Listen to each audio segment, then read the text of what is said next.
오늘 본문은 이제 야곱의 이제 이야기 가운데 야곱이 이제 하란으로 향하여 가는 이제 여행 과정 가운데 일어난 어떤 일을 두고 이야기하는 겁니다. 여행 과정 가운데 잠을 자게 되고 꿈을 꾸게 되고 거기서 하나님의 어떤 깨달음을 얻게 되고 거기에 대한 은혜의 내용으로 서원하는 내용이 오늘 본문에 기록되어져 있습니다. 그러면 이제 문제는 그럼 야곱이 왜 하란을 향하여서 지금 떠나가고 있는가? 왜 거기를 향해 가고 있는가? 이런 생각을 좀 해보셔야 되는 겁니다. 그럼 가는 이유는 뭐 때문에 가는 겁니까? 그렇죠. 피신하러 가죠. 실제적으로는 도망가는 거지만 명목상은 뭐 때문에 가는 겁니까?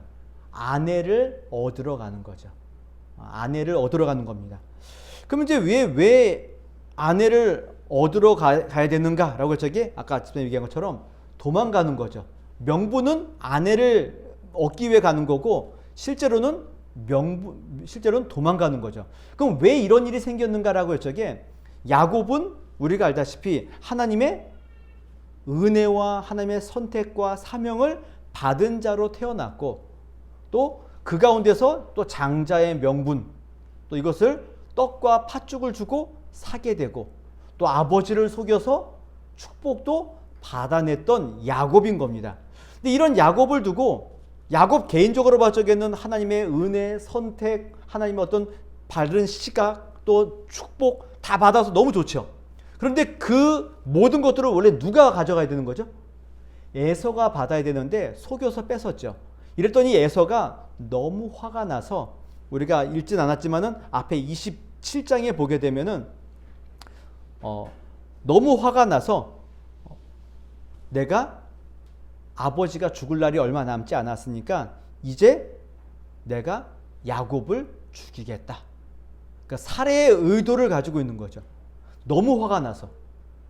그러니까 뭐 성경은 뭐 장자의 명분 뺏고 축복 뺏고 뭐 두 가지가 있었겠지만은 뭐 우리가 알다시피 이게 두 사건으로 이렇게 막 죽이겠다 이렇게 하지 않았겠죠. 분명히 오랜 시간 동안 야곱이 형의 모든 것들을 가져가기 위해서 얼마나 많은 일들을 했겠는가 충분히 알 수 있는 내용인 거죠. 거기에 대해서 이제 에서가 참다 마지막에 복까지 뺏어버리니까 이제는 참을 수 없어서 이제 야곱을 죽이기로 한 겁니다.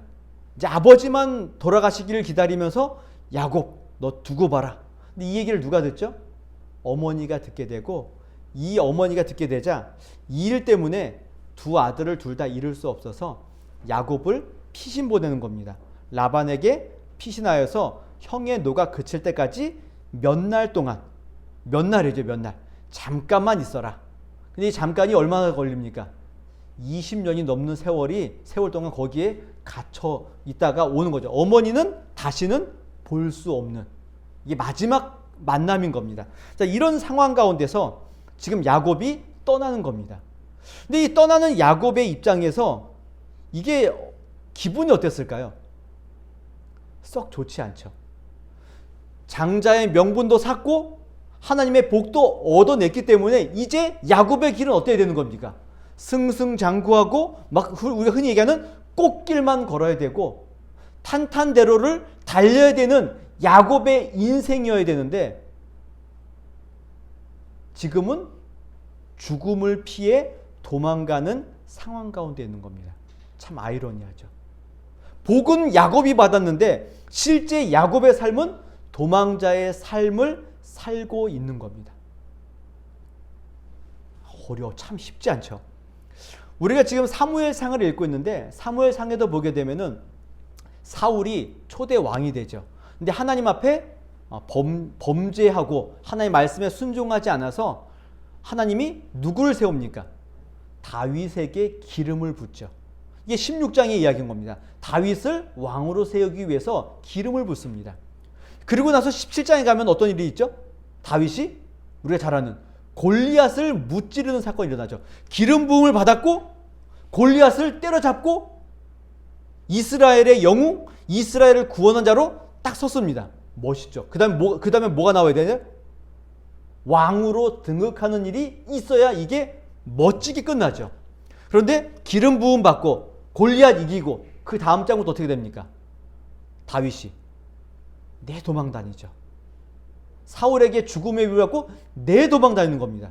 그러니까 18장 이후로는 마지막 31장까지 야곱이 아니라 다윗은 계속 도망 다니는 겁니다. 이해가 되십니까? 이게 이해가 되십니까?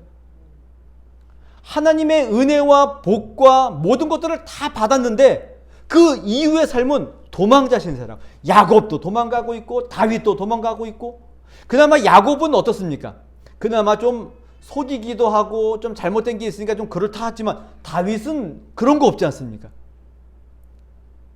도망자의 신세라고요. 도망자의 신세라고요. 어찌됐건 야곱도 하나님의 은혜와 복을 얻어서 이제는 나는 다 얻었구나라고 생각되는 그 순간에 도망자의 신세로 있는 겁니다. 자, 도망자의 신세로 도망가는 과정 가운데 지금 오늘 본문이 있는 겁니다. 오늘 본문에는 드러나 있지 않지만은 야곱이 도망갈 때 몇 살이었을까요? 몇 살쯤 됐을까요? 우리 보통 요즘 아내를 얻으러 가고 그러니까는 못해도 한 30대, 40대, 20대 이런 생각을 하겠죠. 근데 이거 잘 생각해 보면은 지금 야곱의 나이가 70세 중반입니다. 70대 중반입니다. 어떤 분들은 77세까지 얘기하긴 하는데 어쨌든 70이 넘은 나이에 지금 도망가는 겁니다. 여기 70대 분들도 계시는데 이 상황 되면 여러분 어떻습니까? 이게 참 그냥 도망가면, 젊었을 때 도망가면 그래 젊은 패기로 다시 한번 일어서지, 70대 돼가지고 이렇게 도망간다 생각해 보십시오. 쉽지 않죠. 그리고 이 부엘세바에서 하란까지의 거리는 850km 돼가지고 부산까지 왕복해야 되는 거리인 겁니다. 나이가 많고 도망 다니고 먼 길을 걸어가는 그 중간 가운데 지금 야곱이 누워 자는 겁니다. 자는 겁니다. 도망자, 나이가 많고 먼 길을 걸어가는 이 야곱이 잠을 잡니다. 근데 잠을 어디서 자나요? 여관? 호텔? 우리가 요즘 많이 하는 차박? 캠핑? 장비? 이런 거 합니까? 아니죠. 그냥 자는 겁니다. 그냥 노상에서 자는 겁니다. 그리고는 아무것도 없어서 뭘 가지고 베개를 삼습니까? 옆에 있는 돌을 가지고 베개를 삼아 자고 있는 겁니다. 여러분 혹시 노숙 해보셨나요? 노숙? 안 해보셨나요? 군에 갔다 오신 분들은 이렇게 노숙을 좀 해보셨겠죠. 저도 이건 군대 얘기하면 안 되지만 저는 약간 전투경찰이어가지고 진압하러 나갔다가 그냥 아스팔트 길가에서 한 일주일을 그냥 먹고 자고 거기서 계속 먹고 자고 했던 기억이 있는데 별로 좋지 않습니다. 이게 밤 되면 매우 춥고요. 추워서 신문지 덮어 쓰고 이러고 자고. 그나마 그래도 어떻습니까? 밥도 주고 같이 함께 있는 동료들도 있고 그래서 좀 할만한데 지금 야곱 보십시오. 동료도 없고 홀로 그 길을 걸어가고 있고 춥고 배는 고팠는지 그래 배도 고팠을 것이고 이런 상황에 지금 야곱은 뭐 하고 있다고요? 자고 있는 겁니다. 이게 사실 잠이 올까요, 이게? 얼마나 피곤했으면 그런 어려운 상황에서도 야곱은 뭘 하고 있다고요? 잠을 자고 있습니다. 잠을 자고 있습니다. 잠자고 있는 야곱에게 누가 찾아오십니까? 하나님이 찾아오시는 겁니다. 야곱이 꿈으로 하나님을 만나죠. 꿈에서 하나님을 만납니다. 근데 꿈에서 세 가지를 봅니다. 첫 번째 뭘 봅니까? 사닥다리를 봅니다. 사닥다리를 보고 두 번째 뭘 봅니까? 그 사닥다리로 오르락 내리락 하고 있는 하나님의 여호와의 사자를 봅니다. 마지막으로 그 가운데 계시는 하나님 여호와 하나님을 보는 겁니다. 그 사닥다리를 오르락내리락하는 하나님의 사자들, 천사들, 그리고 하나님 세 개를 보게 되는 겁니다. 그럼 이것을 보았을 적에 이거는 야곱에게 뭘 보여주기 위해서 하나님이 이 세 가지를 보여주셨을까요? 하나님과의 관계, 하나님과의 교통, 이것들을 지금 보여주시기 위해서 하나님이 지금 이렇게 찾아오시는 겁니다. 지금 아까 처음에 계속 제가 서두에 두고 막 했던 얘기가 뭡니까? 야곱의 힘든 상황, 어려운 상황, 홀로 처해져 있는 절망과 낙심과 외로움 가운데 처해져 있는 그 야곱 가운데 하나님이 찾아오셔서 내가 너와 지금 이 자리에서 너와 함께하고 있다. 너와 교제하고 있다. 교통하고 있다. 너는 혼자가 아니다. 이것들을 보여주시기 위해서 사닥다리와 천사의 오르락내락하는 이것과 그곳의 끝에 하나님이 계심을 보여주고 있는 겁니다. 눈으로 보여주고 있는 거죠. 야곱에게 깨닫게 하기 위해서 보여주고 계시는 겁니다. 근데 이 사닥다리는 내용과는 좀 약간 다른 이야기가 하지만은 이 사닥다리는 누구를 우리에게 보여주고 있냐면은 하나님과 우리와의 관계를 연결해주는 예수 그리스도를 우리에게 상징적으로 보여주는 표현인 겁니다. 나중에 예수님께서 요한복음 1장에 그 나다나엘과 함께 어떤 대화를 할 적에 나다나엘이 예수님을 만나서 하나님 얘기하게 되자 예수님이 나다나엘에게 이런 이야기를 합니다. 또 이르시되 진실로 진실로 너에게 이르노니 하늘이 열리고 하나님의 사자들이 인자 위에 오르락 내리락 하는 것을 보리라 하시니라. 지금 뭐와 지금 연관되어 있죠? 오늘 야곱의 이 사닥다리 사건과 연관되어 있죠. 그런데 창세기에서는 사닥다리 위를 하나님의 사자들이 오르락 내리락 하고 있고 요한복음에서는 인자 위에 한 여호와의 사자가 오르락 내리락 하는 겁니다. 그러면 사닥다리가 지금 뭘로 바뀌었죠? 인자로 바뀐 거죠. 우리와 하나님과의 관계, 하나님과 우리와의 사이에 항상 누가 계십니까? 예수 그리스도가 계셔서 우리를 연결해 주고 계시고 교제하고 계시고 교통해 주는 어떻게 보면 수단, 방법, 예수 그리스도가 우리에게 보여주는 거죠. 어쨌든 야곱도 마찬가지인 겁니다. 외롭고 절망 가운데 처해져 있는 야곱 가운데 야곱에게 하나님께서 찾아오셔서 내가 지금도 너와 함께 교제하고 있다. 교통하고 있다. 너는 혼자가 아니다. 이 사실을 보여주기 위해서 사닥다리와 여호와의 사자와 그 끝에 있는 하늘에 있는 여호와 하나님을 보여주고 계시는 겁니다. 자, 근데 보여줄 뿐만 아니라 하나님께서 야곱에게 말씀하시는 겁니다. 뭐라고 말씀하시는가? 첫 번째로는 지금 네가 보고 있는 그 하나님이 누구이신가를 먼저 이야기합니다. 그러니까 어찌 보면 하나님이 자기를 알려주는 거죠. 본인을 내가 누군지 아냐? 네가 보고 있는 내가 누구인지 아냐? 이거를 말하는 겁니다. 누구를 얘기하느냐? 처음에 얘기합니다. 나는 여호와니 너의 조부 아브라함의 하나님이요 이삭의 하나님이라. 너가 보고 있는, 너와 함께 교제하고 있는, 교통하고 있는 나는 여호와 하나님이다. 그 여호와 하나님은 너의 할아버지인 아브라함의 하나님이고 너의 아버지인 이삭의 하나님이다. 그러니까 지금 야곱이 할아버지와 아버지를 통해서 계속해서 듣고 있었던 아버지와 할아버지가 계속해서 하나님 앞에 예배드렸던 그분을 지금 눈으로 목도하는 거죠.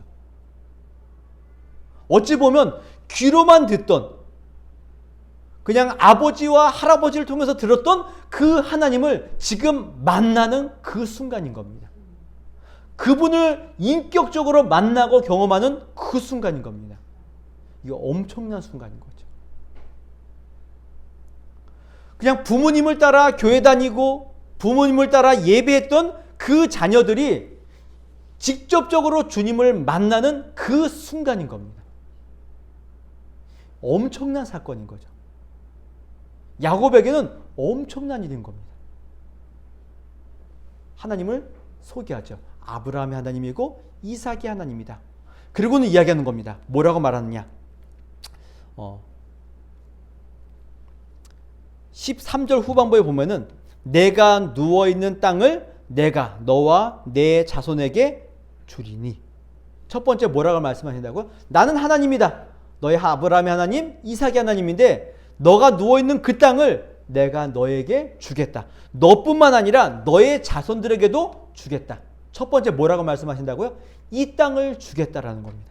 이 땅을 주겠다. 그리고 뒤에 나와 있는 것처럼 너의 자손이 티끌같이 많아지고 퍼져나갈 것이고 너와 내 자손이 복을 받을 것이다. 그건 이미 아버지와 할아버지에게 했던 그 약속의 내용을 다시 한번 확인시키는 거죠. 그 약속의 하나님을 다시 한번 보여주는 겁니다. 그리고 두 번째 이렇게 얘기합니다. 내가 너와 함께 있어.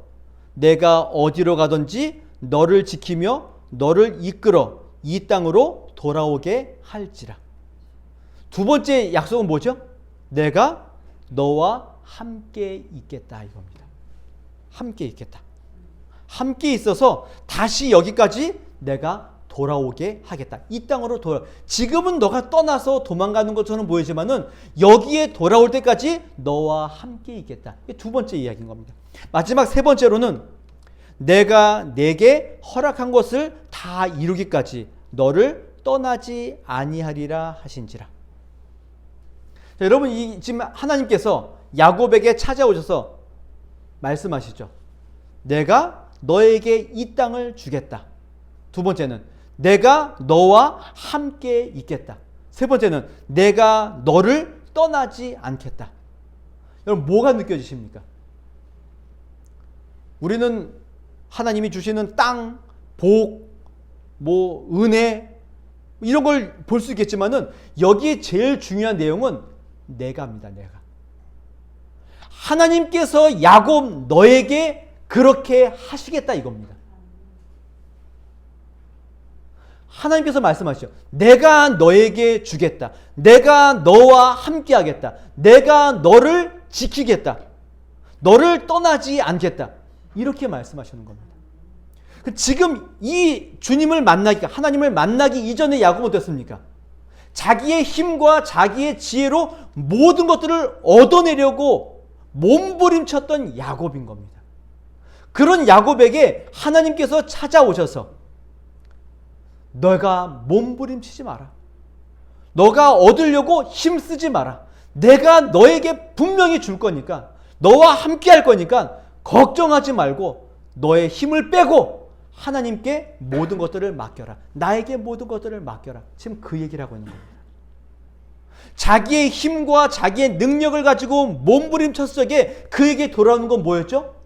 외로움과 절망과 도망뿐이었는데 그런 야곱에게 하나님께서 찾아가셔서 걱정하지 마라.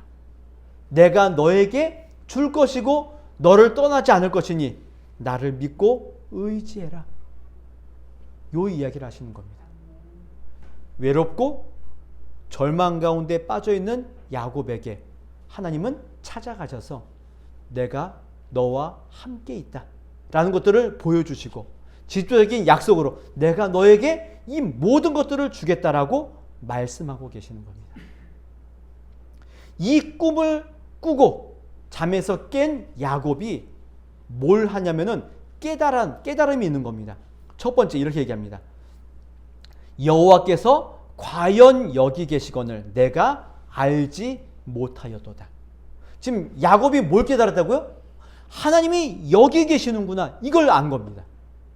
하나님께서는 그냥 나의 아버지와 할아버지와 함께 있었던 그 집에 브엘세바에 있는 줄 알았는데 하나님은 거기에 계시는 분이 아니라 여기에 계시는 분이구나.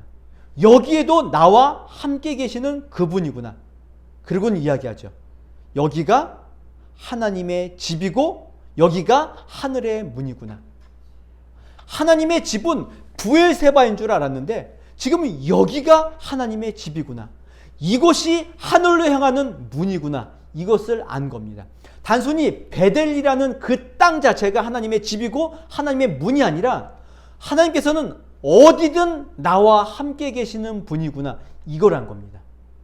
주님이 내가 어디를 가든 주님의 은혜를 받은 자라면은 그곳이 베델이고 그곳이 하늘의 문이구나. 이것을 알게 된 겁니다.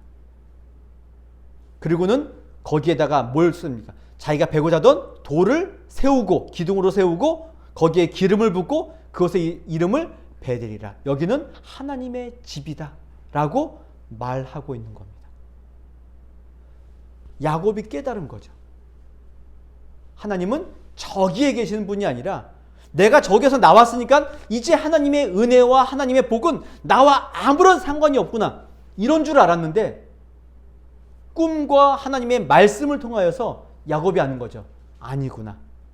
하나님은 여전히 나와 함께 계시고 이곳이 바로 주님의 집이고 주님이 나에게 하신 그 은혜와 복과 약속은 흔들림이 없구나. 이것을 깨닫게 되는 겁니다. 그리고는 그 깨달음에 대한 내용으로 뭘 합니까? 서원을 하죠. 서원을 하죠. 서원을 합니다. 어떤 서원을 하는가? 세 가지 서원을 합니다. 첫 번째 이렇게 얘기합니다. 야곱이 서원하여 이르되 하나님이 나와 함께 계셔서 내가 가는 이 길에서 나를 지키시고 먹을 떡과 입을 옷을 주시어 내가 평안히 아버지 집으로 돌아오게 하시오면 여호와께서 나의 하나님이 되실 것이요 내가 기둥으로 세운 이 돌이 하나님의 집이 될 것이요 하나님께서 내게 주신 모든 것에서 10분의 1을 내가 반드시 여호와께 드리겠나이다 하였더라. 지금 서원을 하는데 서원의 내용이 뭐처럼 보입니까? 정말 하나님의 은혜를 깨닫고 주님의 은혜에 감사하는 자의 모습처럼 보입니까? 아니면은 여전히 뭔가 불안하여서 뭔가 좀 남겨두는 듯한 하나님께 뭔가 거래를 하는 듯한 그런 느낌이 드십니까? 아직까지 야곱은 하나님에 대한 확실한 믿음과 신뢰보다는 조금은 불확실하여서 하나님께 뭘 하고 있는 겁니까? 지금 거래하는 느낌이 많이 들죠. 그러나 그 거래에는 뭐가 있는 거죠? 하나님의 말씀에 대한 뭐가 있는 겁니까? 이해와 확신도 같이 있습니다. 이게 참 쉽지 않습니다. 하나님을 만났고 주님의 은혜를 경험했고 하나님을 향한 깨달음도 지금 생긴 겁니다. 그래도 야곱의 입장에서는 여전히 불안한 거죠. 그러니 하나님께 이야기하죠. 주님의 약속대로 그 모든 것들이 다 이루어지면 그때 뭐 한다고요? 하나님이 나의 하나님이 된다는 겁니다. 이거 안 이루어지면 어떻습니까? 하나님은 나의 하나님이 아니다 이거죠. 주님이 나를 지키시고 먹을 것을 주시고 평안히 여기에 돌아오게 하시면 그때 여호와께서 나의 하나님이 되실 것입니다. 그럼 그 전에는 아직까지 나의 하나님인 줄 내가 잘 모르겠습니다 이거죠. 그리고 주님이 나를 여기까지 돌아오게 하시면 그때 내가 여기에다가 제단을 쌓겠습니다. 안 해주시면 안 하겠다는 거죠. 예배도 안 하고 전도 안 쌓고 제단도 안 쌓겠다 이겁니다. 그리고 주님이 나에게 풍부한 은혜로 나에게 이거 주시면은 그 주신 것들 가운데 뭘 내겠다고요? 11조를 내가 드리겠습니다. 한편으로 보면은 굉장한 믿음의 결단이죠. 내가 제단을 쌓겠습니다. 예배하겠습니다. 11조도 드리겠습니다. 믿음의 내용이지만은 그 앞에 뭐가 있죠? 전제강상이 있는 거죠. 여기에 오게 하시면인 겁니다. 그러면 하시기 전까지는 안 하겠다 이겁니다. 안 하겠다. 그래서 하란에서의 야곱의 삶은 어떻습니까? 어찌 보면 하나님을 향한 예배, 하나님을 향한 헌신 이런 것들은 없어 보이는 삶을 여전히 살고 있는 거죠. 제가 야곱을 이렇게 평가절하하기 위한 그런 부분이 아니라 지금 오늘 이 창세기 28장에 나와 있는 야곱의 신앙은 어떻습니까? 굉장한 경험이고 그에게 있어서 놀라운 은혜의 자리가 맞다는 겁니다. 귀로만 듣던 아버지 하나님의 하나님이 지금 나에게 찾아오신 겁니다. 절망과 외로움 가운데 처해 있는 야곱에게 하나님이 찾아오셔서 은혜를 베푸신 겁니다. 굉장한 자리인 거죠. 그러나 야곱은 그런 하나님을 만났음에도 불구하고 여전히 불안정한 그런 믿음과 신앙의 삶을 보여주고 있다 이겁니다. 오늘 이 모습이 마치 누구의 모습인 겁니까? 우리의 모습이죠. 우리의 모습인 겁니다. 우리도 주님을 만나 여기 있지 않습니까? 내가 가장 힘들고 어려운 그 시기에 주님이 나를 찾아오셨고 주님이 나를 만나 주셨고 나를 주의 자녀로 삼아 주신 주님의 은혜가 우리 가운데 다 있지 않습니까? 그런데 우리는 어떻습니까? 항상 그 은혜와 사랑을 맛보고 있음에도 불구하고 항상 뭐라 그럽니까? 조금 힘들고 어려우면 주님 이거 해결해 주시면 내가 주님께 이것도 하고 저것도 하고 이렇게도 하고 저렇게도 하고 이게 항상 우리의 모습 아닙니까? 우리의 모습 아닙니까? 그러나 주님은 우리가 이런 모습을 보인다 할지라도 우리를 한 번도 떠나신 적이 없다는 겁니다. 없다는 겁니다. 오늘 이 점을 가지고 있으셨으면 좋겠습니다. 이걸 기억했으면 좋겠습니다. 야곱이 뭐 불안정해서 뭐 서원하고 뭐 하나님께 거래하고 이런 게 중요한 것이 아니라 내가 그 신앙이다 이게 중요한 게 아니라 그런 나임에도 불구하고 하나님은 나를 한 번도 떠나신 적이 없다는 겁니다. 내가 가장 힘들고 어려운 그 시기에 주님은 나를 찾아오신다 이겁니다. 오늘 이 은혜의 내용들을 한번 맛보시자는 겁니다. 여러분들이 가장 어렵고 힘든 그 시기에 아무도 없어서 혼자 광야와 같고 오늘 야곱처럼 혼자 돌베개 비고 누워있는 그 순간 힘도 없고 아무것도 없는 그 시기에 누가 우리를 찾아오신다고요? 주님이 찾아오신다고. 가족도 나를 나 몰라라 하고 친구도 나를 나 몰라라 하는 그 순간에도 주님은 나를 찾아오신다 이겁니다. 지금 야곱을 보시면은 자기의 하나뿐인 자기의 조력자와 편이 누구였습니까? 야곱에게 유일한 희망은 누구였죠? 어머니였죠. 근데 이 어머니도 야곱을 지금은 도와줄 수 없어서 보내는 겁니다. 그럼 야곱에게 남아있는 사람이 누굽니까? 아무도 없죠. 아무도 없는 그 순간에 누가 계시다고요? 하나님이 우리와 함께 계시다. 이거를 우리에게 말씀해 주고 있는 겁니다. 오늘 우리에게 보여주는 거죠. 우리의 힘과 우리의 열심과 이 모든 것들을 얻어내려고 하는 우리에게 찾아오는 것은 외로움과 절망뿐이라는 겁니다. 그러한 순간에 하나님은 우리를 버리지 않고 우리를 찾아오신다는 겁니다. 나의 가장 친하고 나의 힘이 되어주는 가족과 부모님도 나를 나 몰라라는 그 순간에도 주님은 나를 찾아오신다는 겁니다.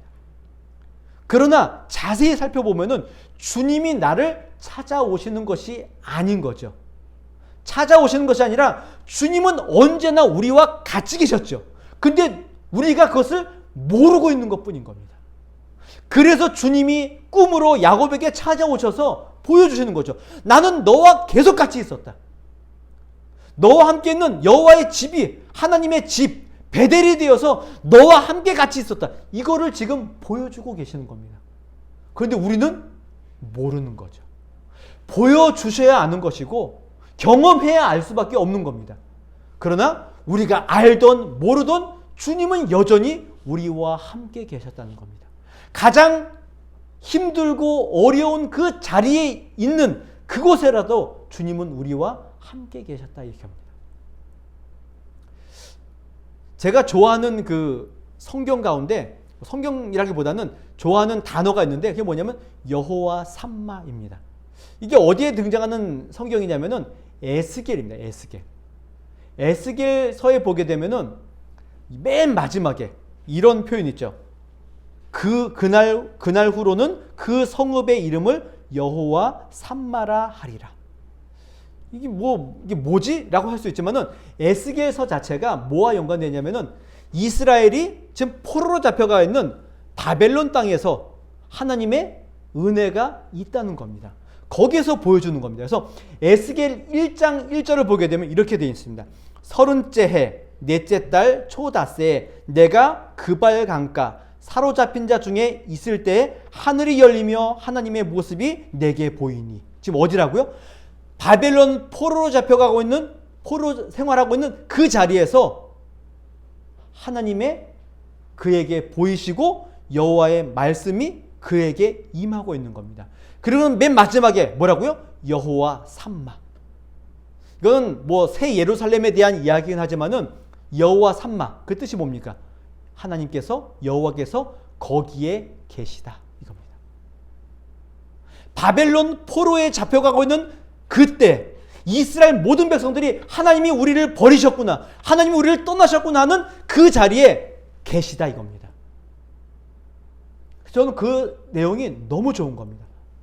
하나님이 버리신 것 같아 보이는 그 자리에 여호와께서 거기에 계시다 이겁니다. 그게 저는 에스겔서의 가장 큰 특징이다라고 보는 겁니다. 오늘 야곱이 그런 겁니다. 하나님의 은혜와 복이 전혀 없어 보이는, 너무나 외롭고 힘들고 절망 가운데 처해 있는 그 자리에서도 하나님이 거기에 계시고 있다 이겁니다. 근데 누구만 모르죠? 야곱이 모르는 겁니다. 그래서 주님이 찾아오셔서 보여주시는 거죠. 나는 여전히 너와 함께 있다. 너를 떠나지 않는다. 걱정하지 마라. 너의 힘을 빼고 하나님만을 의지해라. 내가 너에게 주겠다. 이게 오늘 28장의 이야기인 겁니다. 오늘 저와 여러분의 삶도 마찬가지입니다. 제가 여러분의 삶을 다 모르지만은 참 다들 평탄한 분은 없을 수도 있습니다. 아까 얘기했던 김영신 성도님도 저에게 문자를 보낼 적에 그렇게 얘기해요. 하루라도 그리스도의 십자가를 붙들지 않으면은 살 수 없을 만큼 너무 힘들다고. 그러나 주님이 십자가를 붙들고 내가 지금 숨 쉬고 있다고. 굉장히 힘드신 거죠. 하나님의 은혜, 하나님 붙들고 살겠다고 얘기하고 있는데 하나님께 더욱더 열심을 내려고 하고 있는데 실제 그의 모습은 하나님의 은혜와 복이 없는 자리에 처해 있을 수도 있는 겁니다. 그러나 그 자리가 하나님이 안 계시고 하나님 우리를 버리신 그 자리가 아니라 여전히 그분은 우리와 함께 계셔서 우리를 택하시고 우리에게 복 주시기를 기뻐하시는 하나님의 은혜가 있는 자리임을 잊지 마시라는 겁니다. 여러분의 눈을 열고 주님을 바라보시라 이겁니다. 지금은 없는 것처럼 보이지만 주님은 우리와 함께 계셔서 우리를 떠나지 않고 주님이 원하시는 그 자리까지 우리를 인도하신다라는 그 하나님을 잊지 않으시는 성도들이 되어서 여호와 삼마, 여호와께서 거기 계시고 여기 계시고 우리와 함께 계심을 경험하시는, 그것들로 인하여서 힘과 은혜와 복을 누리며 살아가시는, 흔들리지 않는 믿음으로 승리하시는 하나님의 백성들이 되시기를 주님의 이름으로 부탁을 드리겠습니다.